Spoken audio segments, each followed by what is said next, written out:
Many of us are struggling. We don't know where to move to. We don't know who we are. We don't know what the next step is. We don't even know what the current step is. We don't know what to do. I used to be a mental health therapist, and many people came in with tremendous struggles. All different types of struggles: depression, anxiety, substance abuse, low self-esteem, abusive parents, and the list goes on and on and on. What is the first step to a person achieving healing from these troubles? You need to first know what is the problem. What's the problem? Can you imagine? You knew you were struggling, you felt angry, you felt sad, you felt confused, but you thought the entire problem was the fact that you wore only a gold jacket. And every day you came back and you said, oh my gosh, if I could just get rid of this gold jacket, I would get so much better. And your parents are telling you, yeah, you're right, one day you're going to get rid of your gold jacket.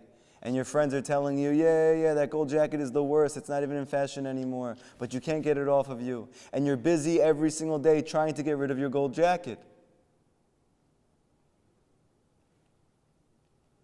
But that's not the cause of your problems. So if you go to a master of psychology, if you go to a spiritual guru, what's the first thing they need to help point out to you? What's the actual problem? Because if you don't know the actual problem, how are you going to fix it? Does everybody understand that? I see no looks of understanding. Either this is the most boring lesson you've heard in your life, or what I'm saying doesn't make any sense. Does anybody here understand anything I'm saying?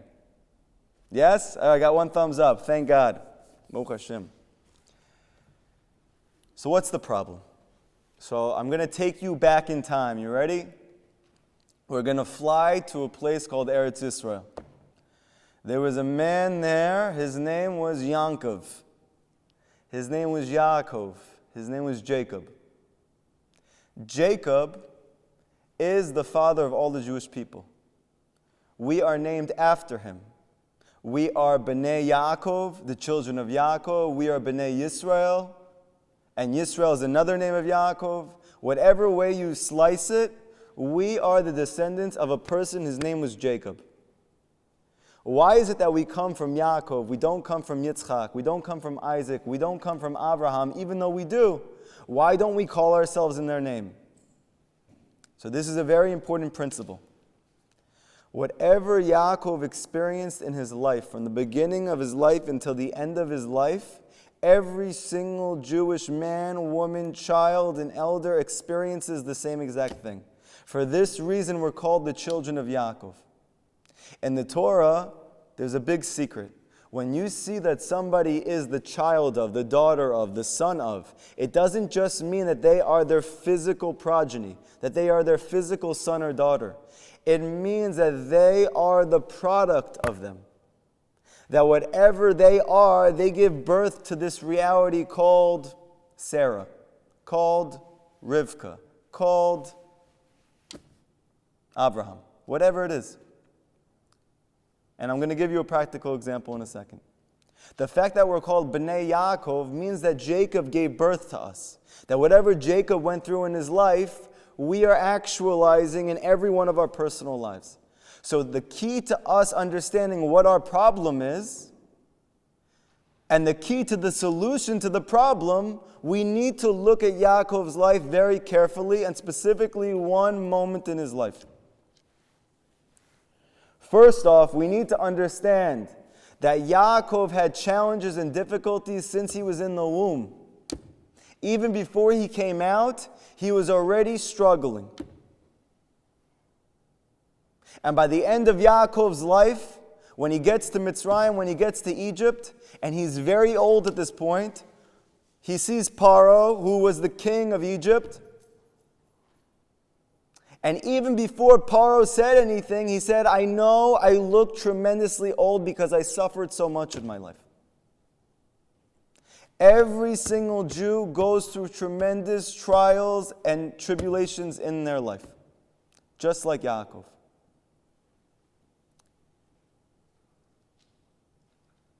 One of the most important moments of Yaakov's life was when he was traveling and he fell asleep. And in this place that he fell asleep, he had a dream, a very famous dream of a ladder. This ladder went from the ground of the land of Israel all the way up into Shemayim. And on this ladder, Yaakov saw malachim, angels, going up and down.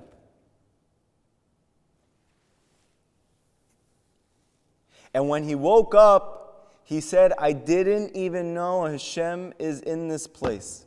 How awesome HaShem is that He's even here. What did he experience on this ladder? So the Midrash and Rashi say an amazing insight. The malachim that were going up and down, they were connected to every exile that the Jewish people would go through. Just like Jacob, Yaakov, is a microcosm, is a small version of the Jewish people at large. That means that everything we go through as a people from the beginning of time till the end of time, Yaakov went through in his own individual life. What he saw on the ladder was 4 exiles. That the Jewish people would go through 4 exiles. The first one went down and went up. He was seeing how long the first exile would last. The second one went down and went up. Or the other way, went up and went down. He saw how long it would last. The third one, up and down. And then he saw a fourth one. Except the malachim just kept going up and up and up and up and up, and it never came down. The final exile. And Yaakov became completely overwhelmed and speechless. And Hashem told him, I know that this looks terrible. I know that this is cripplingly scary. That the 4th exile, the final of the exile of the Jewish people, doesn't look like it ever ends. But I want to tell you something.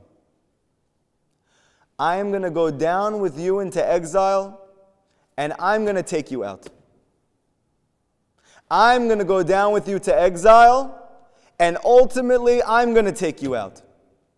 Don't worry, I promise you it's good for you. Yaakov did not want to go to Mitzrayim because he knew that would mean that the Jewish people would be in exile for thousands of years. And Hashem had to promise him that it would be good for him and that Hashem himself would take him out at the end. What does this mean for us? One thing is that the sages make very explicit. We are at the end of the 4th exile. Everyone agrees that we are in the 4th exile. What are these 4 exiles? Why is this one lasting so long? When we get the answer to this, you're going to know what your problem is, and Bezrat Hashem, by the end of the class, you're going to know how to get out.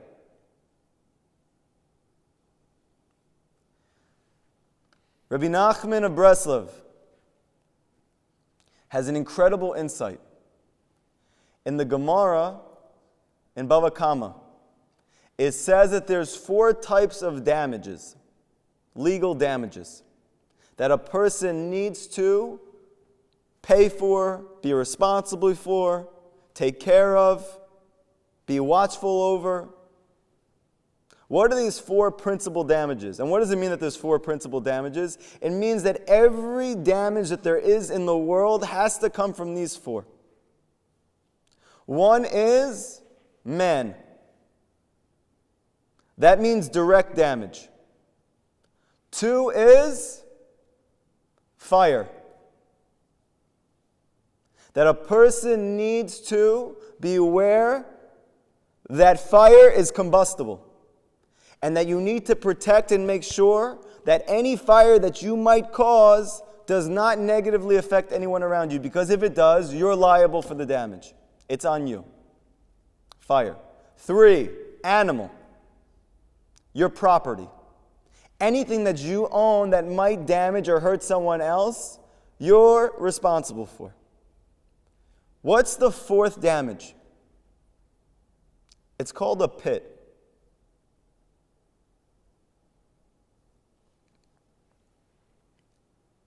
That if you cause there to be a pit in a public domain, you need to make sure that you cover it up, because someone might fall in that pit. And that's your responsibility to make sure it doesn't happen.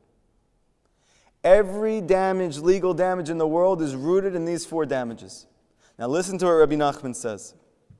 The 4 exiles of the Jewish people is exactly corresponding to these 4 damages, because every exile is a terrible damage. What is the exile that the Jewish people have been in now for 2,000 years?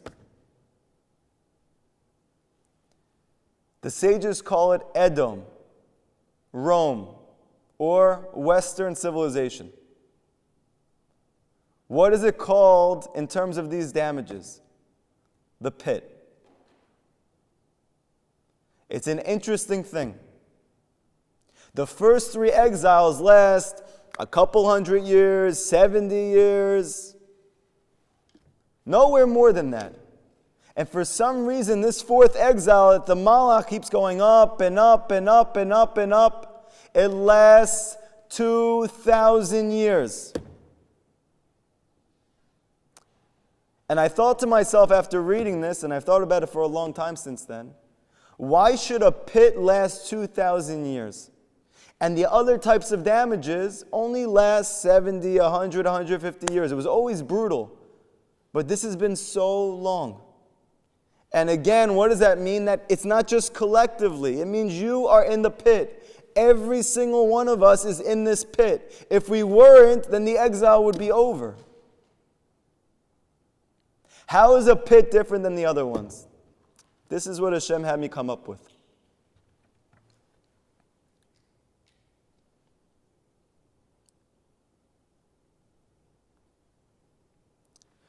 The first 3 damages, whether it is fire or an animal or a person, you can protect yourself, you can put up safeguards, and if you need to, you can run away.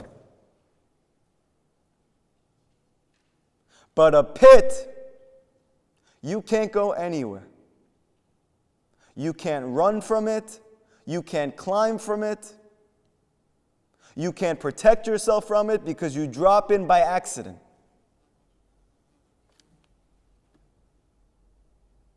And you can't get out yourself. For the first 3 damages, you can get out yourself. But for the final damage, for the pit, for the ultimate exile, and this is the reason why we've been in it for 2,000 years, is because you cannot get out yourself.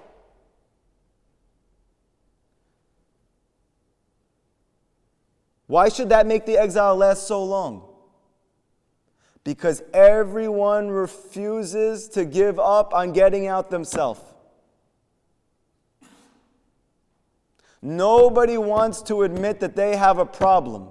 Nobody wants to tell anybody, including their family and friends, that they have a problem. And even if they do, they're not completely honest about it. Everyone in our generation has a serious problem. Why can't we get rid of the problem? Because you don't realize you are in a pit. No matter how much you scratch and claw in that pit, no matter how much you cry, no matter how much you suffer in that pit, you cannot get yourself out, not because there's anything wrong with you, but because a person cannot get himself out of a pit. So why are we all stuck in the pit? Because you don't know you're in a pit.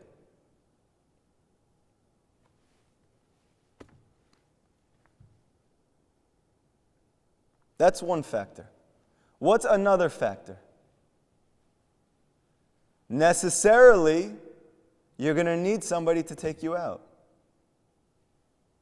Because you can't do it yourself. Somebody who's not in the pit needs to take you out of the pit. This is a very important point, and we're going to explain what that means. Somebody who is not trapped in the pit needs to be the one that rips you out of the pit. That was not the case for the other situations.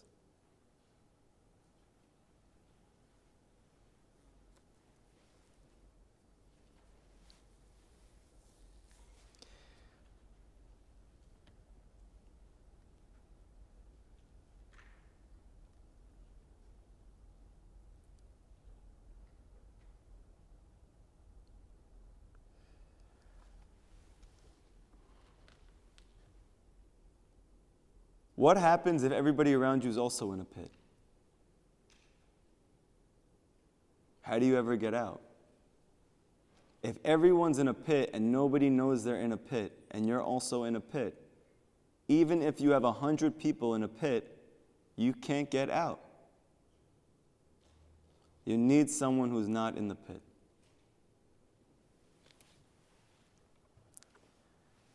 So now we know the problem.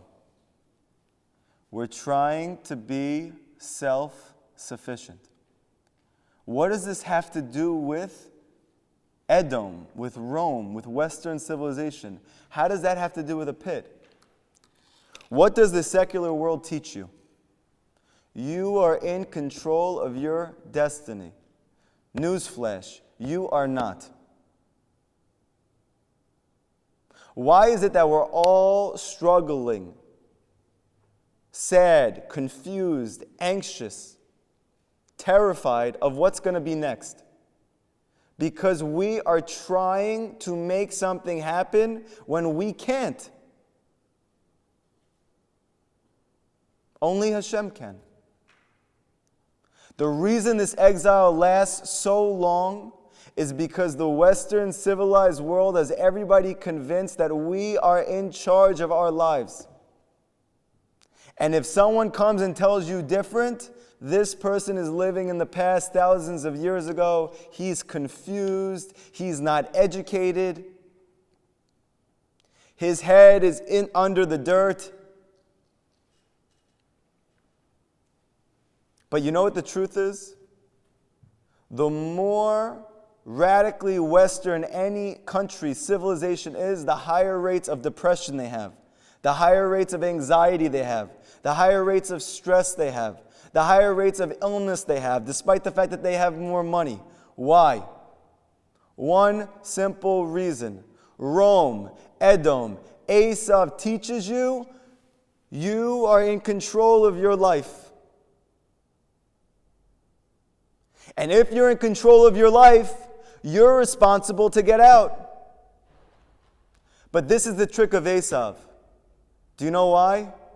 Because no matter how strong you are, no matter how brave you are, no matter how resilient you are, no matter how intelligent and resourceful you are, no person can get themselves out of a pit. And Esav will have you busy day and night trying to figure out new ways to release yourself from your problems. But you can't get out. I want to teach you now something which is so critical, which is going to form the foundation of everything that we're going to be doing together as a group moving forward. This is the thing that nobody wants to be maskim to, that nobody wants to acknowledge, that everybody wants to say it sounds like another religion, that everybody wants to say, how can you say that you have a monopoly on the truth? I want you to realize and to think about what I'm saying. Yaakov Avinu represents every Jew. Who is his enemy his whole life? Esav, Edom. How long running was Esav, Edom, his brother, Yaakov's brother, Jacob's brother, his enemy for? Since before he was born. Why is that? Because Esav is a symbol for every Jewish man and woman's Yetzer Hara. Every Jew has a Yetzer Tov and a Yetzer Hara. Every single Jew has an influence within himself which is pushing him towards good, towards peace, towards truth, towards happiness, towards love, towards unity, towards HaShem. That's called the Yaakov within you. And every single Jew has his twin brother, who his whole effort at every single moment is to cause the demise of Yaakov. This is called your Yetzer Hara. This is called Esav. He does not want you to feel love, to feel truth, to feel peace, to feel tranquility of mind. He wants you to feel confused. He wants you to feel scared. He wants you to feel mad. He wants you to be sad. He wants you to be in a state of complete despair. Rabbi Nachman says the entire war between your Yetzer Tov and your Yetzer Hara, between Yaakov and Esav within you, is the fight and war between Simcha and Atzvut, is between joy and despair. How do I know which one is my Yetzer Tov? You feel happy right now? It's Jacob. Do you feel sad? Do you feel angry? Do you feel confused? You must know at that moment you're invested in your Yetzer Hara. His name is Esav. Now you're ready for the unbelievable secret. Could Yaakov overcome Esav?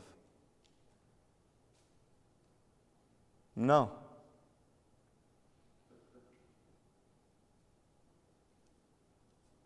Even though we're named after him, even though he in some ways is the greatest person who ever lived. At night we say, which is Keneged Arvit, which is Keneged Jacob, Yaakov, HaShem, help me from the force, from the negativity which is stronger than me.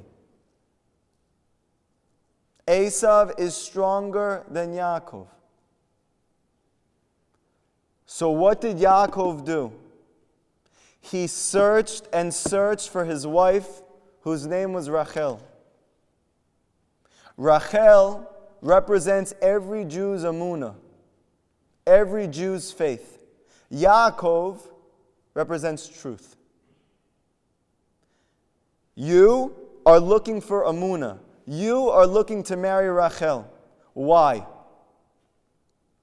Why was Jacob obsessed with Rachel?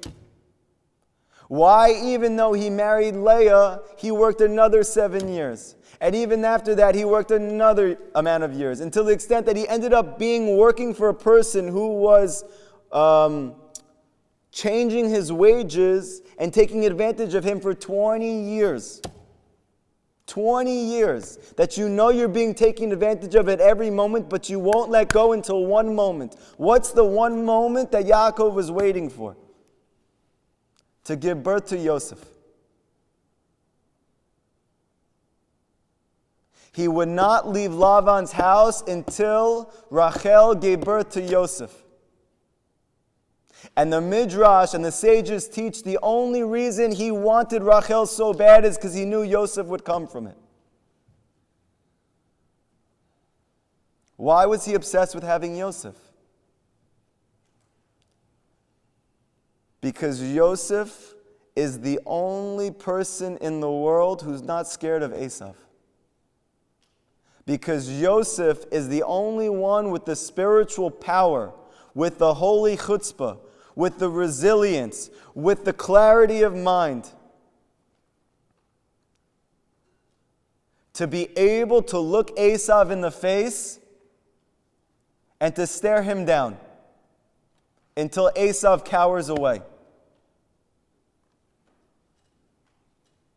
If Yaakov is each of us, and Rachel is Amunah, what happened when they left? Esav was coming after him, meaning his Yetzer Hara was coming back again. But this time, he felt good. Why? He had Yosef. The Midrash explains that they're going, and all of a sudden they see Esav, and all of Yaakov's sons bow down on the ground to Esav.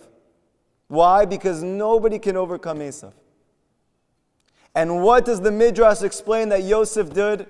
He stood in front of his mother Rachel and he didn't bow down. He protected his mother Rachel even when he was a little boy. Why? Because Joseph's not scared of anything. He is the antidote to Esav. Everything that Esav represents to the negative, Yosef uses those same powers for good. Just like Esav represents brazenness, no regard at all for the human condition, Yosef represents the opposite. He gives up his life for humanity. He's not scared of opinions of people who don't believe what he believes. He doesn't move to the right or left. He will fight for Rachel, for his father Yaakov, for his brothers till the end, even when the whole world, including his brothers, are making fun of him, saying he's insane, ostracizing him, selling him into slavery. And Yosef spends his whole life fighting for his family. Why? Because Yosef is guided by one thing his whole entire life: the truth.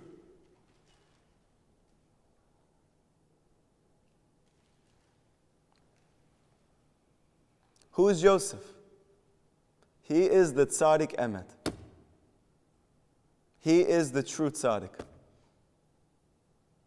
The antidote to Esav, to a Jew's Yetzer Hara, is Yosef, is a true spiritual master.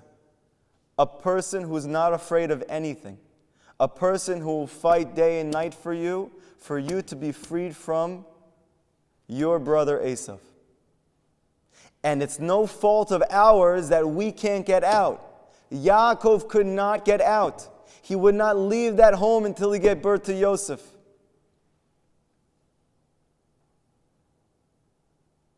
So I want everybody now to take a moment and close your eyes, and I want you to think to yourself, it's not my fault.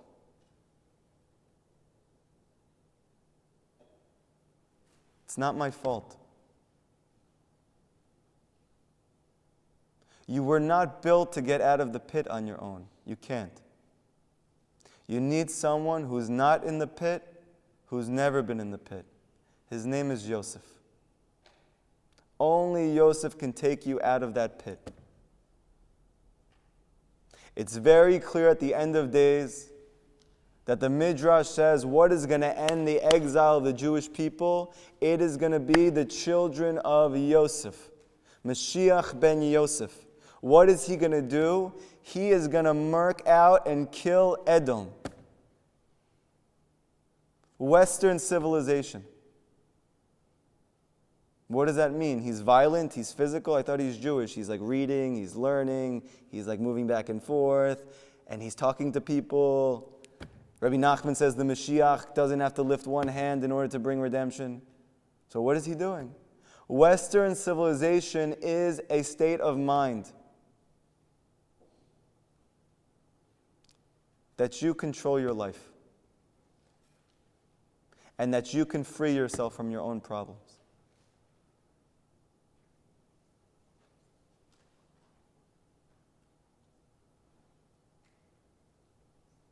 I want to tell you something. This is a big secret. Every therapist has a therapist.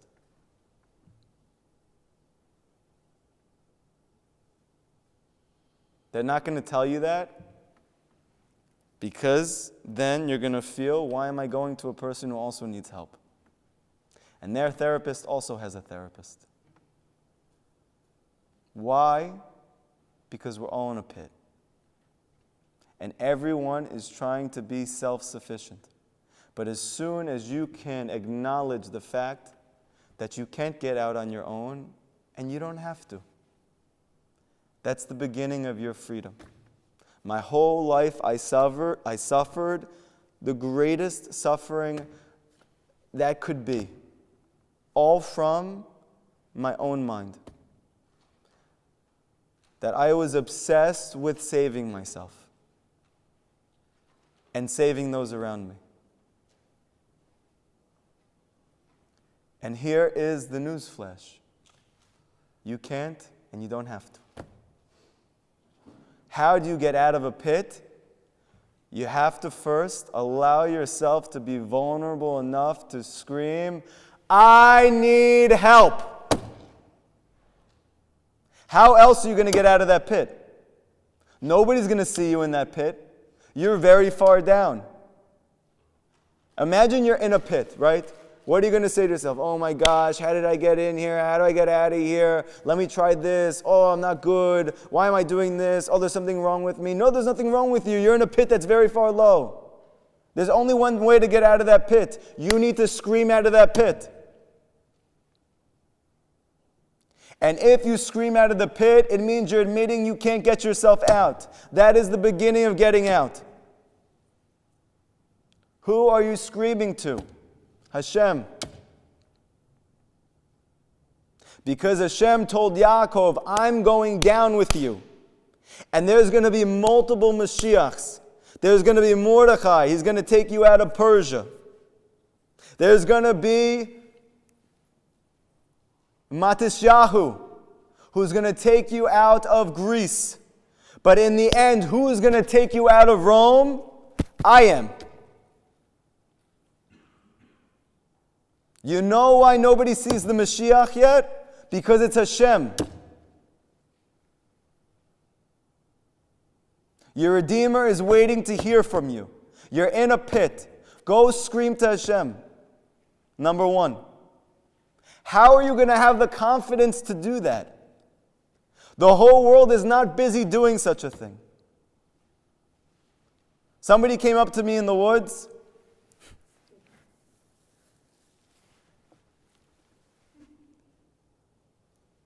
And I was at my parents' house. I hope they don't see this.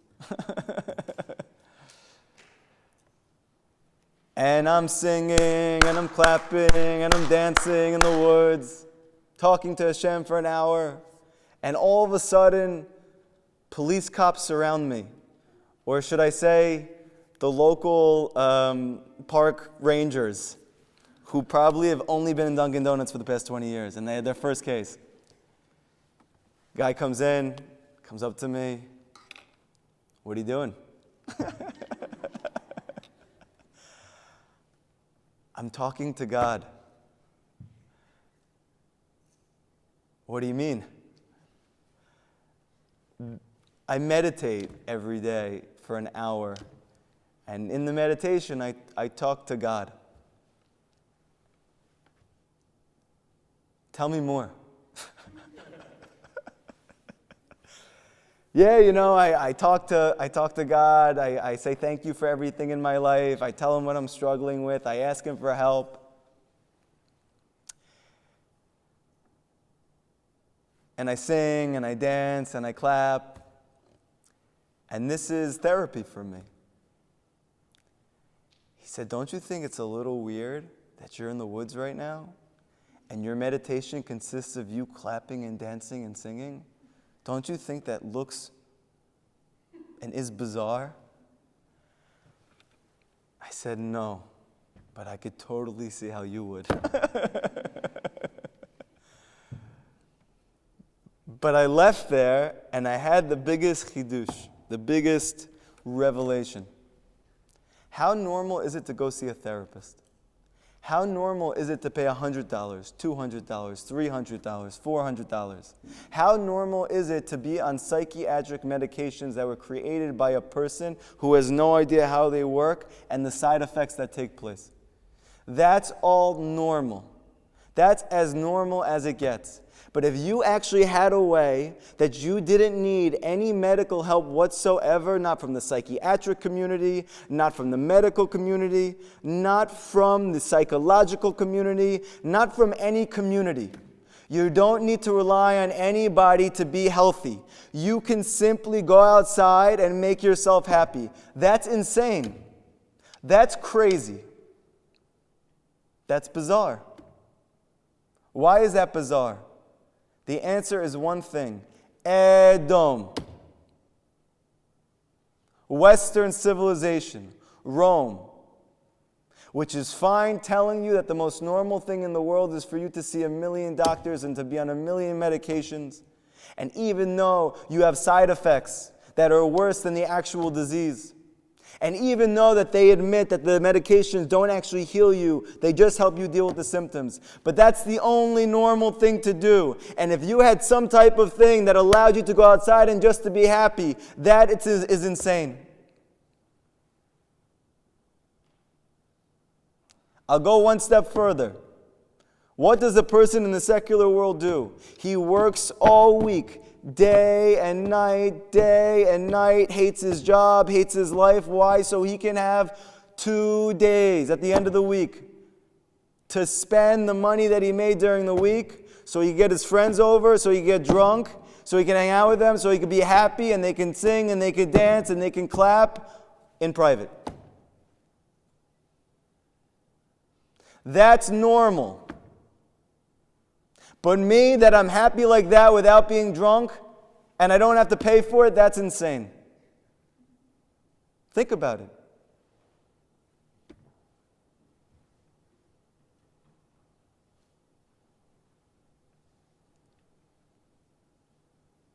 By the way, you're never going to hear anybody talk about this. You know why? Because the exile is so deep. The exile is so deep. And we are in the thick of it. Who is going to teach us that this entire thing is based on complete falsehood? The answer is Yosef. The answer is the Sadiq.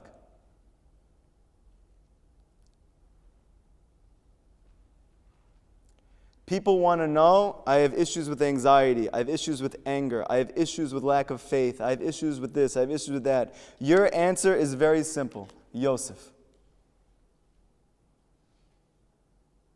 You want to know who's your Yosef? Who do you resonate with? What teachings have you heard that make you feel hope? What teachings have you heard that make you feel alive? What teachings have you heard that give you a feeling that one day you could accomplish all of your dreams? What teachings make you feel supported? What teachings don't make you feel crazy and alone anymore? For me, it's Rabbi Nachman. For me, there is nobody besides Rabbi Nachman. Not one person, not in the religious community, not in the non-religious community. Not Ashkenazi, not Sephardic. Not a Kabbalist, and not a simple Pashut Yid. Not one person has given me the absolute clarity of reality and what's false, what I need to do, what I need to stop doing, to get me out of the pit like Rabbi Nachman of Breslov.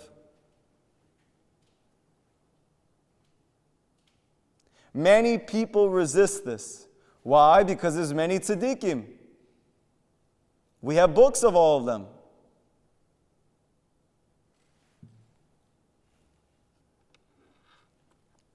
And we're not Christians. We don't believe in Yeshka. So how can you say that there's one person who has the answers to everything? And the answer is, I'm not saying anything. It's Yosef. Yehuda could not defeat Esav. Benjamin could not defeat Esav. Asher could not defeat Esav. Naphtali could not defeat Esav. Not Reuven, not Shimon, not Levi. And it's not because they weren't the greatest people who ever lived. It's because that's not what they were created for. There is one Sadiq in every generation who's called Yosef Sadiq. That person was sent to help the Jewish people get out of the pit.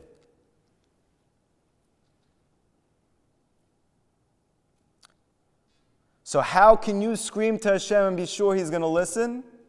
To the degree that you're connected to Yosef.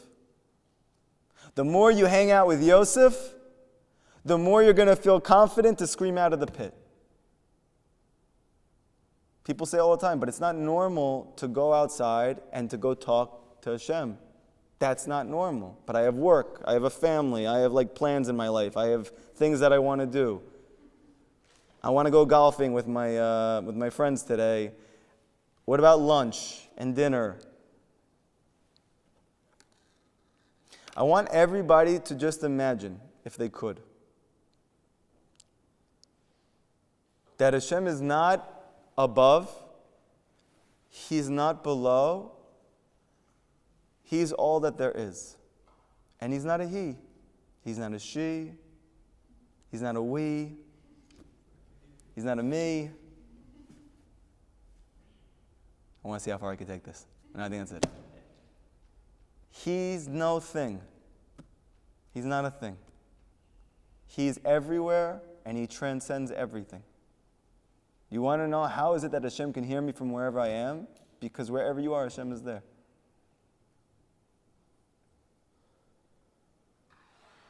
Can you imagine you had a meeting with whatever your problem is? Let's say your problem is, I can't support my family.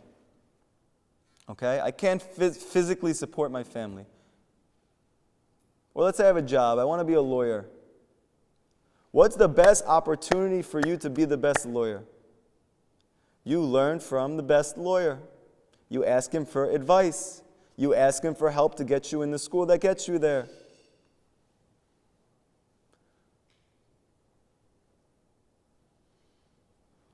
Who's that lawyer? It's Hashem. Let's say you have an issue with depression.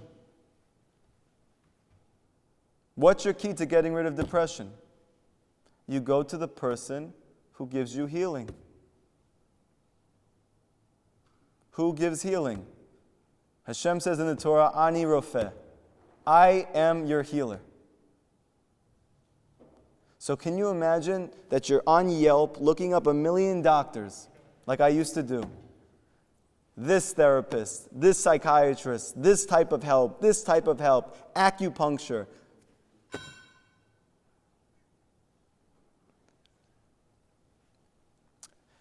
Mindfulness, meditation, anything you could think of under the sun. What's the issue? If Hashem doesn't want you to be healthy, you're not going to be healthy. And if Hashem wants you to be healthy, you're going to be healthy. So what do you need to do? You need to ask the one who is your healer. It's Hashem. So you have a time that you spend speaking to Hashem. But how can I do that instead of anything else? The answer is when you realize that Hashem listens to every letter, every sound, every word that comes out of your mouth, how could you not talk to Hashem? He's in control of your livelihood. He's in control of your health. He's in control of your future husband and wife. He's in control of your inner state of being. He's in control of where you're going to live. He's in control of if you're going to walk or you're not going to walk. If you're going to breathe, you're not going to breathe. How are you not going to talk to Him? How do you have time to do anything else? How do I ever believe that? The answer is only Yosef. Because your Yetzer Hara is stronger than you. Your Yetzer Hara doesn't want you to believe that Hashem answers you. He doesn't want you to believe that Hashem is listening. He doesn't want you to believe that Hashem loves you. He doesn't want you to believe that Hashem cares about you. He doesn't want you to believe any of this. He wants you to believe in people, places, and things. But you will never get out of a pit with people, places, and things. You need the person who's not in the pit. That's Yosef. I have a student, I hope he doesn't mind me saying. He's been working very hard to do Ibodedut every day. He talks to Hashem for 1 hour a day no matter what.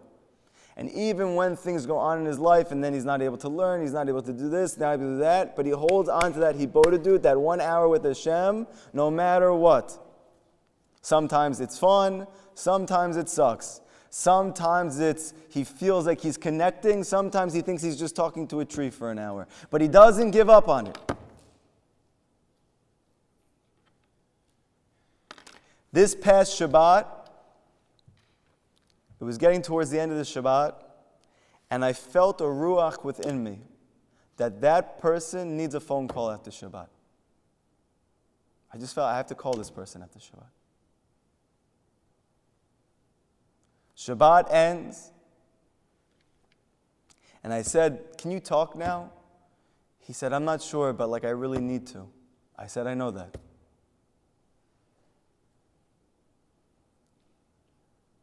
Said, when can you speak? Tells me. We had a whole conversation. Baruch HaShem, it was beautiful. I think it was exactly what he needed to hear. This is what he told me.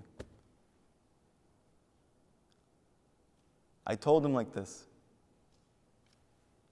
You did Hibodedut today, right? Shabbat? He said, yeah. Did you pray hard that you needed help? He said, I was literally in my closet doing Hibodedut. It was the most intense session to the extent that I came out sweating. I came out of my closet sweating. I said, what time did you do that Hibodedut? Told me 6:50, 7 p.m.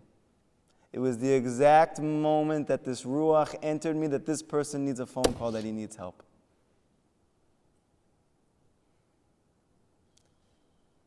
How did I know that this person needed help? Because he asked HaShem. Because he asked from the bottom of his heart. Because he asked where he has no recourse, he has no other help besides HaShem.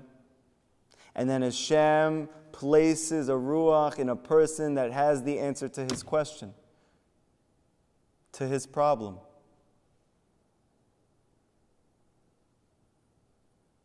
He couldn't believe it. I felt it. I mamish felt it. I was sitting there and it came within me out of nowhere. It had nothing to do with what was going on. I was like, this person is doing Hibodedut right now. I know it.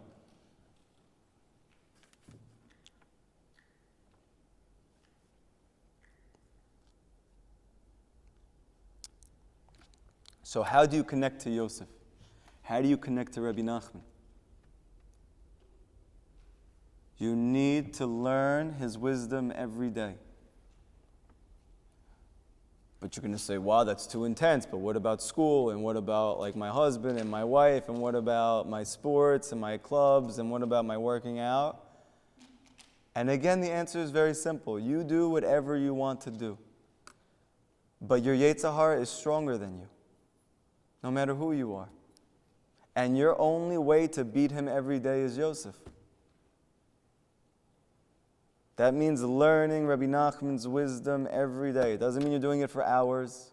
It doesn't mean that you're doing it all day and night. It means every day, you take a time every day, you learn something that he teaches. You either come to a class where someone's teaching it, that's the best thing that you can do. You read a book. But every day, there's not a day that goes by, you don't read something that the Sadiq Yesod Olam says. Because he is the key to you getting out of the pit. 2, and this is so important, that you pray to HaShem in your Hibodedut, HaShem, help me to believe in my tzaddik. Help me to believe in the person who came to take me out. I want to tell you a very deep thing. You think you just happen to be in this class. You think you happen to just connect to these teachings. It's not true. Rabbi Nachman teaches in Likutei Moharan, one of the most beautiful, deepest things in the world. You should know.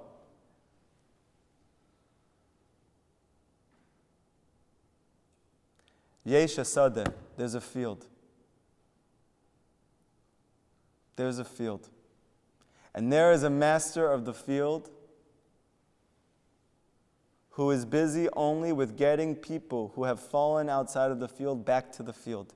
You think your whole life you've been searching for the truth. Rabbi Nachman is searching for you since before you were born. You think you've been struggling. Rabbeinu has been struggling to find you. You are not alone. There is a master of the field who's been thinking and plotting and making up different schemes in order to get you out of the pit. Now your goal is to trust him. How can you trust him when Rabbi Nachman is teaching you to do things that nobody's doing? Like somebody asked me, why am I doing Hibodedut? Nobody said in halakha that you have to do a Hibodedut. Why shouldn't they just bring it down? How come nobody else speaks about it?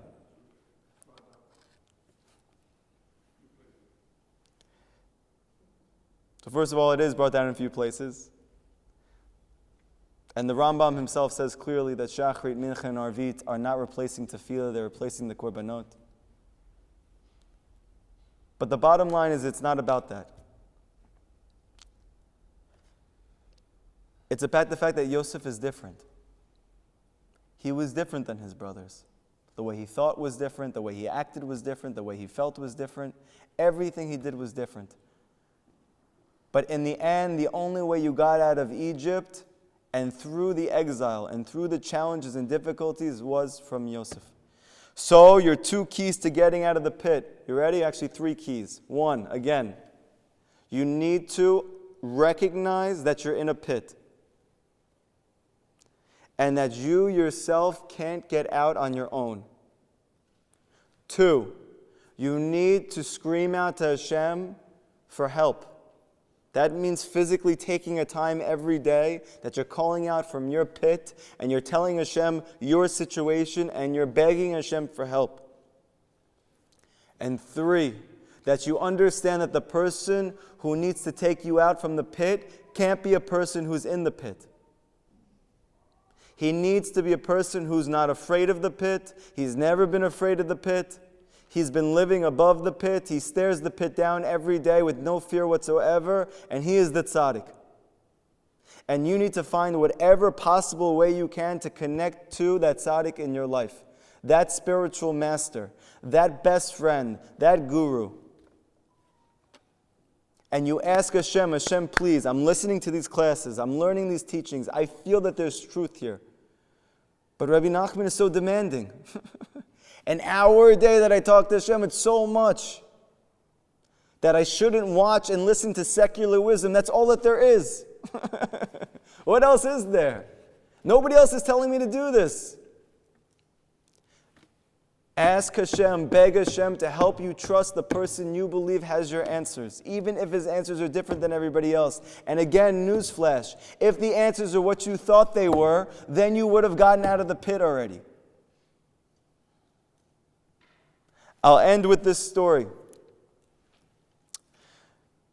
There is a very, very chashuv, special rabbi. His name was Yitzchak Breiter, from Eastern Europe. He was a student of Breslov, a big-time student of Rabbi Nachman's teachings. He became the leader of the generation of people who were connecting to those teachings and trying to find Hashem in truth, trying to be really Jewish, not just to look like it. And I'll tell you something interesting about him. Even though he knew all of Rabbi Nachman's teachings cold, even though he knew the entire Torah completely, even though he was busy talking to Hashem yom v'layla, he would not let any of his students call him Rebbe. He only allowed you to call him Yitzchak. And he only allowed you to address him like he was your best friend. And he had a small group of people, and he forced them to talk to Hashem for 1 hour a day. If they wanted to be with him, they had to do this.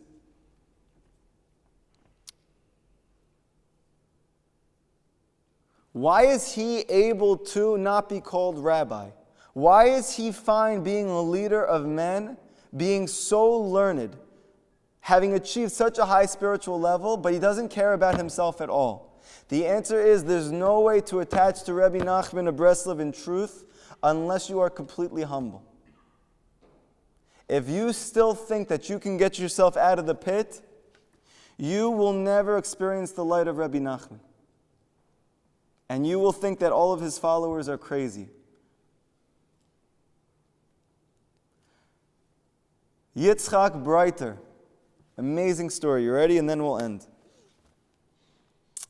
In Poland, there was many people who were getting arrested. Why? Because the government was corrupt. And if you gave them enough money, you get arrested. And it didn't have to be a few days or a few weeks or a few months. You could literally be in there for years. Like many Breslovers over time, they're hated by most of the world. not even just by the non-Jewish world, but specifically within the religious community and even in the Hasidic community, that they are all scoffed at. He was arrested on charges that were completely unfounded. He literally didn't do anything, but they had trumped up charges. They arrested him. They're bringing him to the court. He is coming in chains. These chains were silver chains, and he was arrested with another person. The person he was arrested with was in complete despair. And Yitzchak Breiter said to him, "Why are you so sad?" He said, "What are you talking about? We just got arrested. We didn't even do anything." He looked at him and he said, "What's the difference between wearing silver chain or gold chains?" What does that mean? How expensive are gold chains? You said that too quick. No, I'm just kidding. They're very expensive. How much is everybody trying to purchase beautiful gold chains? What was he trying to say? Rabbi Nachman says that a person in this world can experience the next world while he's still living. How is he able to do that? When he understands that all of the good in his life and all of the seemingly bad comes from the same exact place. When he realizes that his paycheck and his depression comes from HaShem. When he realizes that his spouse and his physical health issues come from HaShem. When he realizes that his support that he has from his best friend and the abuse that he got from his parents all comes from HaShem. When he realizes it all comes from the same place and that place is entirely good, only wants the best from you, is only coming from infinite love for you, then you can experience the next world in this world. Yitzhak Breiter was saying to him, what's the difference between silver chains that you don't want to be in and gold chains that you spent your whole life trying to purchase? It's the same exact thing. And he went to the court with joy and with happiness, and the person next to him thought he was probably insane. And they get to the court, and they're sitting in front of the court, and the court said, Yitzhak Breiter, you have been... What's the word? What do they say? No. What do they say when they sentenced? Very good. You have been sentenced to 5 freaking years in prison. Oh my God, can you imagine? You didn't do anything wrong. You're with your family, your friends, you're living your normal, simple life. And all of a sudden in one day you're taken to court for something you didn't do, and the court says it's not like you can appeal. You have been sentenced for 5 years in prison. How would you react? Yitzhak Breiter got up and he said, Baruch Dayan Emet, with a huge smile on his face. HaShem, you are the true judge.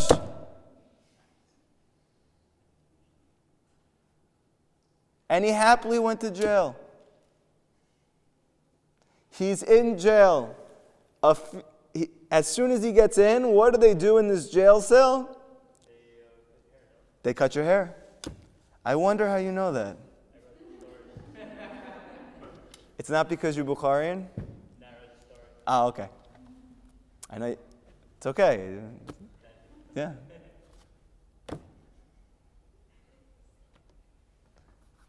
They cut your hair. What's the issue? That if you are connected to the teachings of the Baal Shem Tov, and if you happen to have the merit to have a beard, you don't want to get rid of the beard. Because the greatest amount of blessings come from that beard. We're not going to get into why that is right now. This is not applying for women. If you have one, you have to ask HaShem for... No, I'm just kidding. God bless you. I think with technology now they have, but anyway. So what did he do? Now it's an issue. It wasn't an issue he got sentenced to 5 years in jail, but now he's sitting there, and the guy's coming around and shaving everybody's hair and their beard, and he starts crying to Hashem, Hashem, please don't have this person shave my beard. I'll do anything, please, I beg you. And he's shaving this guy's hair and his beard and this guy's hair and this beard, and he's crying and he's crying and he's crying, Hashem, please. All of a sudden, he gets to the cell right next to his cell, the guy right before him. And as he's about to shave his beard, the razor breaks in half. He wasn't able to use it anymore. So he never had his beard shaven. 3 days later, Russia took over Poland and released everyone who was in prison. He spent 3 days in prison on a 5-year sentence. Who else did that? Who else was happy while in jail? Where do we have a precedent for this in the Torah? The Midrash says very clearly, while Yosef was in jail, he was dancing and singing while in prison. So how did Yitzhak Brider learn not just to be able to act like that, but that's actually his inner experience, that no matter what he's going through in his life, he knows that it's the ultimate best thing that could happen to him. Because he was connected mamish to Rabbi Nachman. That every day he poured over his wisdom. Every day he worked to build his wisdom into himself. That he forced himself and everybody around him to talk to Hashem for an hour every single day.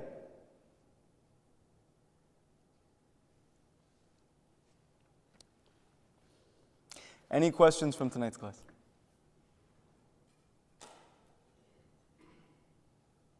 If you don't ask questions, you don't know what to do. How do you know what type of question to ask? What do I do now?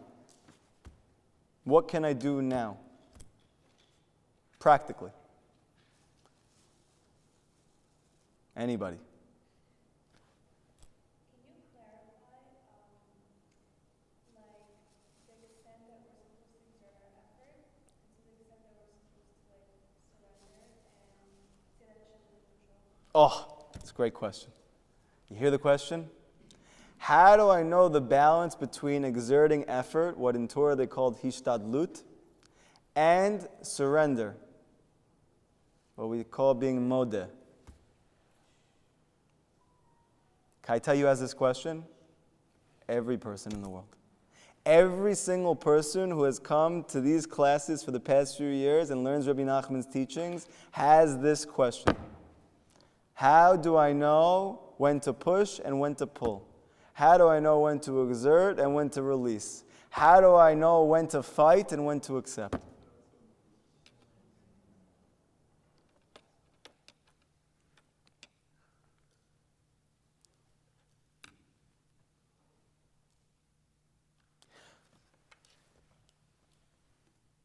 The ability to know that is a very high level. It's a very, very, very high level. Rabbi Nachman discusses this in the second lesson of Likutei Moharan. To be able to get to the point that you actually know when and where, you have to reach tremendous spiritual levels.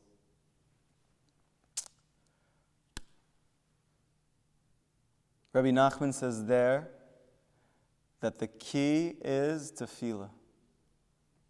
That you pray to Hashem to be able to know. How do you get your prayers answered? By being attached to a real tzaddik. And how do you do that? Through tzedakah. By giving tzedakah to a cause which is revealing the teachings of the tzaddik, what's happening is that actually money and your soul comes from the same place. That's the reason why it's hard to get rid of money. It's not just because everybody's cheap. It's because the root of money and the root of a person's soul is the same place. So when you give a person your money, you're literally giving them a piece of yourself. What's the benefit of that when you give tzedakah to a tzaddik, or you give it to a holy cause, to a good cause? So what you're doing is you're giving a piece of yourself to that entity. Now, if a person's praying for you, so he can help you. But imagine a person's praying for you and he actually has a piece of you.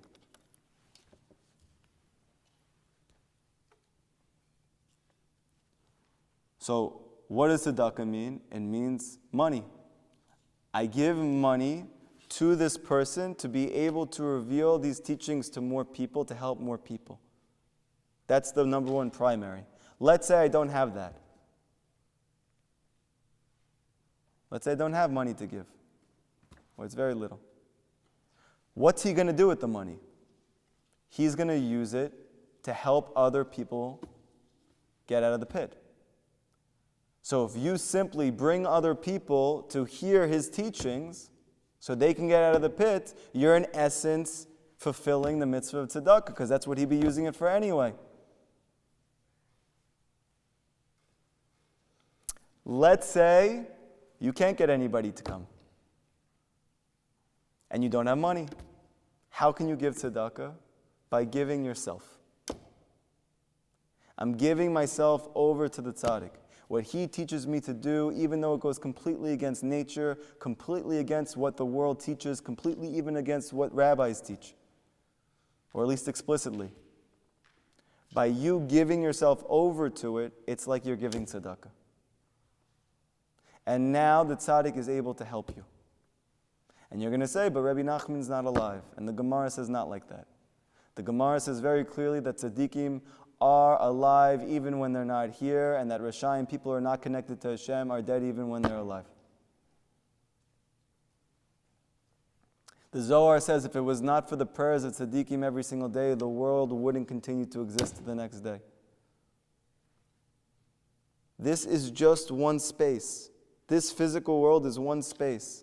There are trillions of spiritual universes. There is a location where all of our ancestors, our grandparents, our great-grandparents, and all the tzaddikim are all there. And they are influencing everything that happens down here every single day. Rabbi Nachman says, if you come to Uman, if you come to my kever, and you give a few coins, and you say Tikkun HaKlali, I will go the length and breadth of existence, and if you're in hell, I'm going to pull you out. Nobody in the history of Judaism has ever made such a promise. It's never happened. What did he make? What was the promise? You can't just say names. What about Richard? What about him? No, like when you go to his kever, it says, and also his mikveh, it says something on top. It says that I will help him get out again. Okay. To the extent that Rabbi Nachman made his promise, nobody made such a promise. That no matter where you are, no matter what you've done, no matter where you're located, I will go and I will push myself, no matter where I am, to take you out. To that degree and to the extent that he said it, nobody's ever said it. Even the Yisrael.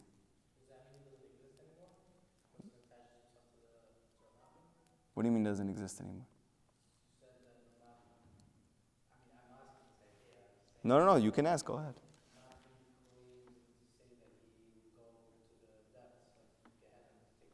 Yeah.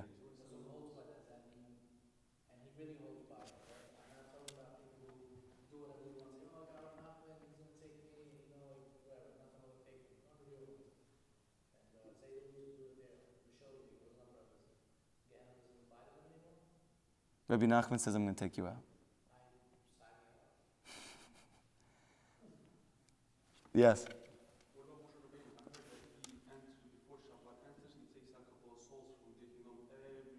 Okay, great. So I want to tell you this. You ready? The Arizal teaches that Moshe Rabbeinu comes down in every generation. That soul that we're speaking about, that goes to the length and breadth to take the Jewish people out of Gehenna, is Moshe Rabbeinu. It's the same person. We're talking about Rashayim, right? It says that on Pesach Tzeichel, we need 4 types of people. We need Rasha also. Yes. If we don't have a Rasha, the Passover table is considered to be incomplete, unkosher, and stuff like that. Yes. So we need all 4 people. Yes. So we can't convert everybody to the key. It's not possible. I mean, the Pesach table is not even kosher. Yeah, so eventually we're not going to be doing that anymore. When the redemption comes, we're not going to be doing Pesach like that anymore.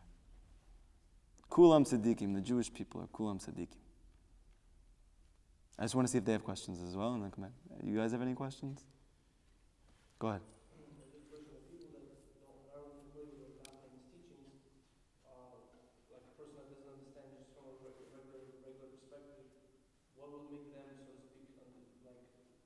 Question, well, how can he make such a promise and someone else put it? Like, what would make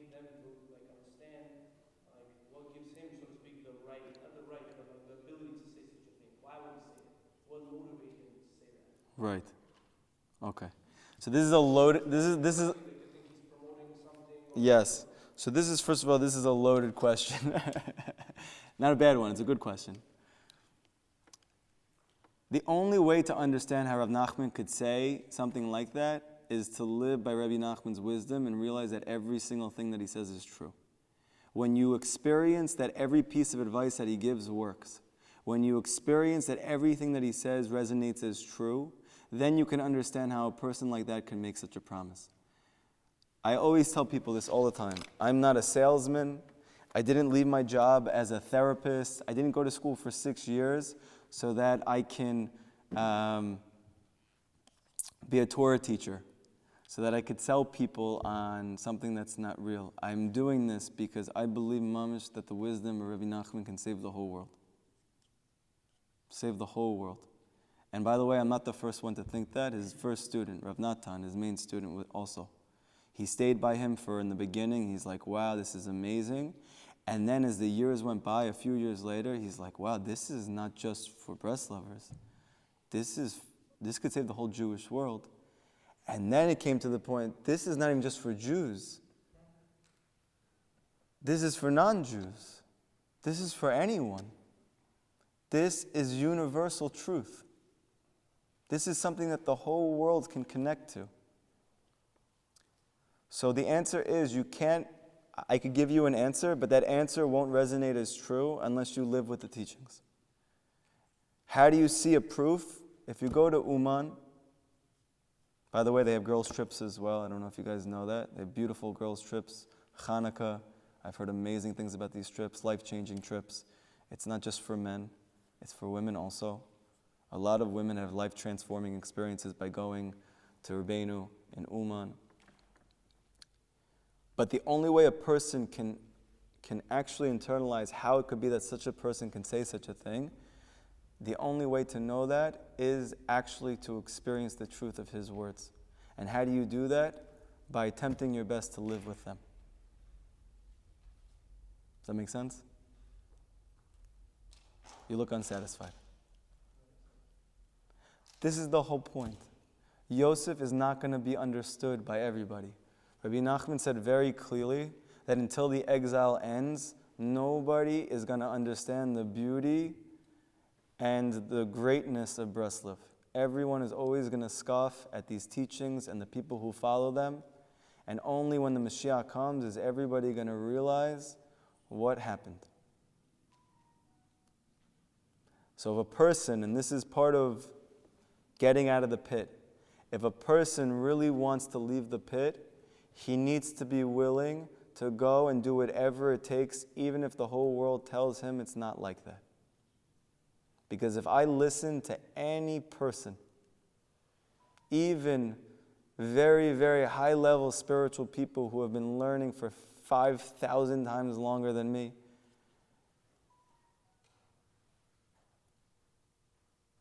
I would never have left the pit.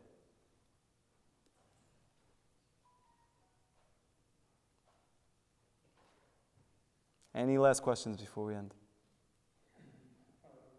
Yeah. So, person from is in the pit, Yosef, which is Rabbi Nachman, takes out of speed. So, how does he do that? But us learning his Torah.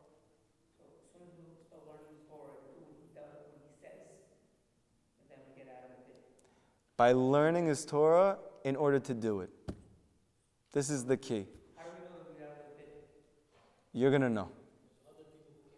When you're happy, is that? You're going to be happy. What bit are you talking about exactly? Like, what is depression? That's what you're talking about? If you experience sadness, if you experience anxiety, if you experience fear of the future, if you experience sadness and anger over the past, if you experience that you're not able to support your family, if you don't have peace in your relationships at home with your wife or with your husband or with your parents or with your kids, if you don't feel a sense of inner peace, that's all called the pit. And that's every single person who's alive today. Everybody has this. You want to know, how am I going to know if I'm out? You're going to know. You're going to know. But this is the key. You can learn Rabbi Nachman's teachings and you could be inspired. You can learn Rabbi Nachman's teachings and you can think, wow, this is amazing. I really want to be close to Hashem. I really feel like there's something here. But the difference between you getting out of the pit and staying in the pit is that you learn in order to do. Whenever you come out of a class, whenever you learn something that Rabbi Nachman says, you're learning it in order to do something with it. The more that you do that, the quicker, the faster, the more effective that you will get out of the pit. And that means that even when, and especially when what he says doesn't make any sense to you and doesn't feel practical at all to you, and the whole world tells you not to do it, you do it anyway.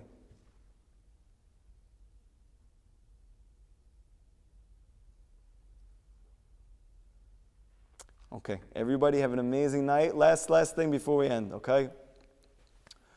We are a very young organization. Sion has been around now for 2.5 months.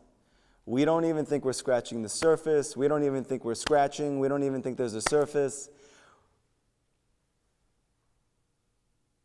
We really feel like this can help people around the world, okay? The people who are involved in the project have literally gone through so much to get to this point, to be able to try and help, to be able to try and get this wisdom out, this advice out to other people. I hate money. I hate talking about money. I don't feel comfortable talking about money. But this is not about me. This is about something that's much bigger than me. This is about us. This is about the Jewish people. This is about the world. This is about redemption. We want to make videos. We want to make audio. We want to make recordings. We want to have every single tool that we need to get these teachings out in whatever format and platform that people need to be able to hear it in. Whether they can only listen for a minute or an hour. Whether they want to read a book or they want to watch a show. We don't want to be limited in our ability to help people, and right now, we are very limited.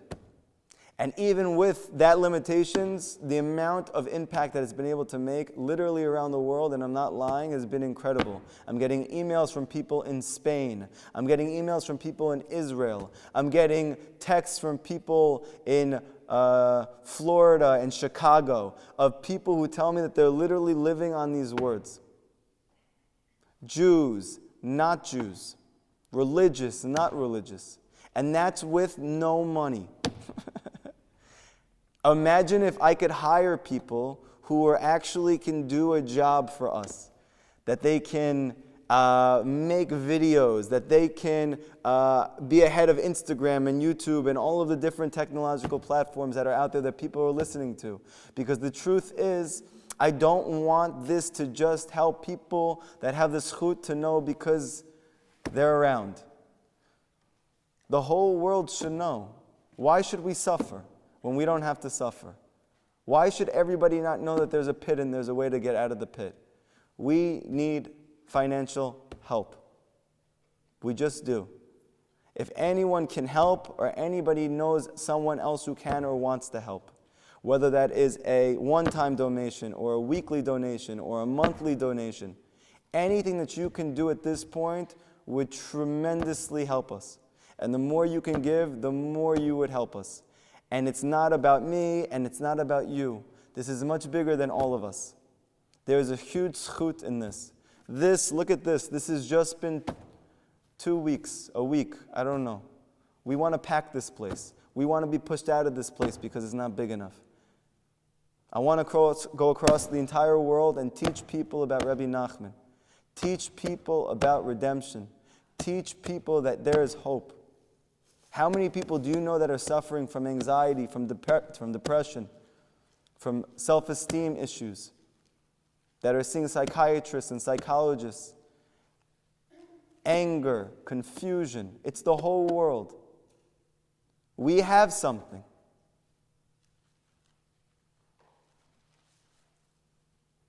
It's your zchut to be a part of this. You will be the first ones to have said, oh, you know Tzion, that 5 years ago, 10 years ago, 15 years ago, 20 years ago, I was the first person to help. I knew first. Whoever you know, please. Because eventually, Bezrat Hashem, someone is going to help. But it's your zechut if you do it. And this is mamish tzedakah to the tzaddik. And this can lift you out of the pit. And I have no reason to tell you that besides it's the absolute truth. Thank you, everybody. Have a great night. We're going to have men's classes Monday, Tuesday, and Thursday this week. We're going to have a women's only class on Wednesday. And then Bezrat Hashem next week on Sunday, we're going to have a men's and women's class again. Thank you so much, everybody. Have a great night.